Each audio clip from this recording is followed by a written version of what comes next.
অর্থনৈতিক বৈষম্য। প্রিয় মুসলিম ভাই, আমরা আগেই বলেছি এদেশের সুদভিত্তিক অর্থনীতি একটি কুফরি অর্থনীতি। সুদভিত্তিক এই অর্থনীতি আল্লাহ তার রাসূলের বিরুদ্ধে যুদ্ধ করার অর্থনীতি। একটু ভেবে দেখুন, যে দেশের রাষ্ট্র ও অর্থ ব্যবস্থা 24 ঘন্টা আল্লাহর নাফরমানিতে ব্যস্ত, আল্লাহর বিরুদ্ধে বিদ্রোহে লিপ্ত, সে দেশে কিভাবে কল্যাণ আসতে পারে? এই সুদভিত্তিক জাহিলি অর্থনীতির ভয়ঙ্কর পরিণাম ক্রমশ আমাদের সামনে স্পষ্ট হচ্ছে। ক্রমশ বেড়েই চলছে অর্থনৈতিক বৈষম্য। ধনীরা আরো ধনী হচ্ছে, গরিবরা আরো গরিব হচ্ছে। আল্লাহ রাব্বুল আলামিনের দেয়া সুদমুক্ত জাকাত ভিত্তিক অর্থনীতি ছাড়া কখনো পৃথিবীর মানুষ শান্তিতে থাকতে পারে না। কারণ কোরআনের দেয়া অর্থনীতিই পারে সম্পদের সুষম বন্টন নিশ্চিত করতে। ইসলামের ইতিহাস তার জ্বলন্ত সাক্ষী। সম্প্রতি প্রকাশিত অক্সফামের রিপোর্টে দেখা গেছে, বিশ্বের 82% সম্পদের মালিক ধনিক শ্রেণীভুক্ত মাত্র 1% মানুষ। আর এইসব ধনকুবেরদের ঠিকুজি খুঁজতে গেলে দেখা যাবে বিশ্বের বেশিরভাগ সম্পদ গুটি কয়েক পরিবারের হাতে।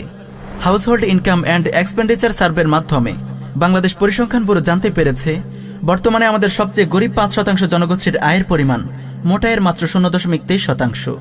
2010 সালে এর হার ছিল 0.78%। অপরদিকে আমাদের জনগোষ্ঠীর সবচেয়ে বেশি ধনী 5% আয়ের পরিমাণ এই সময়ের মধ্যে আমাদের মোট আয়ের 24.61% থেকে বেড়ে এখন দাঁড়িয়েছে 27.89%। এই পরিসংখ্যান মূলত নির্দেশ করে সবচেয়ে গরিব জনগোষ্ঠীর আয় ক্রমাগত কমেছে, অপরদিকে সবচেয়ে বেশি ধনীদের আয় ক্রমাগত বাড়ছে। প্রিয় ভাই, এই হলো সুদভিত্তিক জাহেলি অর্থনীতির ভয়ঙ্কর পরিণতি। দিন যত যাবে ততই এই বৈষম্য বাড়তেই থাকবে। ধনীরা সম্পদের পাহাড় গড়ে তুলবে আর গরিবরা না খেয়ে মরতে থাকবে। এভাবে চলতে চলতে পৃথিবী একদিন ইসলামের জন্য, ইসলামের ইনসাফের জন্য মাতম তুলবে। ইনশাআল্লাহ সেই দিন খুব বেশি দূরে নয়। ইহুদিদের খপ্পরে পড়ে ভয়াবহ পরিণতির দিকে পৃথিবী এগিয়ে চলেছে। সেখান থেকে পৃথিবীর মানুষকে একমাত্র ইসলামই উদ্ধার করতে পারে। পুঁজিবাদের জুলুম, নৈরাজ্য ও বিপর্যয়ে ঘেরা পৃথিবী ইসলামকে স্বাগত জানানোর প্রস্তুতি নিচ্ছে। পৃথিবীর দিকে দিকে আল্লাহর সৈনিকদের সম্ভাবনাময় উত্থান দেখে এই সত্যই এখন স্পষ্ট হয়ে ফুটে উঠছে।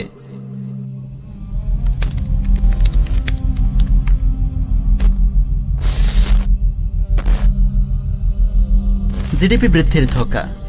প্রিয় দর্শক, আপনাদের মনে নিশ্চয়ই প্রশ্ন জেগেছে, আমরা যে দুর্নীতি, বেকারত্ব, ব্যাংক লুটপাট, অর্থ পাচার আর ঋণ খেলাপির ডেটা তুলে ধরলাম, এত কিছুর পরও কিভাবে বাংলাদেশের জিডিপি বৃদ্ধি পায়? প্রিয় ভাই, জিডিপি বৃদ্ধি একটি নিছক পরিসংখ্যানগত হিসাব।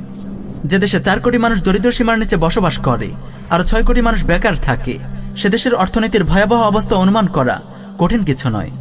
পরিসংখ্যানগত জিডিপি প্রবৃদ্ধি যে অর্থনীতির সুষম উন্নয়ন নয়, তা সাধারণ সচেতন মানুষেরও অজানা নয়। কোটি কোটি মানুষকে দারিদ্র সীমার নিচে রেখে দেশের কয়েকশো পরিবার শত কোটি টাকার মালিক হয়ে যাওয়াকে অর্থনৈতিক উন্নয়ন বলে না। দেখা যাচ্ছে উন্নয়নের সুফল যেভাবে ধনীদের আরও ধনী করছে, সেভাবে দারিদ্র্য কমছে না। অতি ধনী ও অতি দরিদ্রদের আয় বৈষম্য বাড়ছে। অর্থনৈতিক চরম অবস্থার এই সময় মনে পড়ে তথাকথিত গণতন্ত্রের সূতিকাগার কুফফার ক্রুসেডীয় রাষ্ট্র গ্রিসের কথা। বছরের পর বছর ঋণ করে ঘাটতি বাজেট দিয়ে দেশ চালানোর তুমুল নেশাই আজ গ্রিসের মতো দেশকে দেউলিয়া করে ছেড়েছে। বাংলাদেশের ভোটচোর সরকারও গ্রিসের পথেই হাঁটছে। ডকুমেন্টারিতে তথ্য উপাত্তের আলোকে আমরা দেখিয়েছি তাগুত সরকার কিভাবে ঋণের উপর ভর করে ঘাটতি বাজেট দিয়ে দেশ চালাচ্ছে। সহজ করে বললে, গ্রিসের দেউলিয়া হওয়ার পেছনে যেসব কারণ, ঠিক সেই একই কারণ খুঁজে পাওয়া যায় বাংলাদেশের অর্থনীতির ক্ষেত্রেও। একই কায়দায় ধোঁকা দেওয়া হচ্ছে এদেশের সাধারণ মানুষকেও।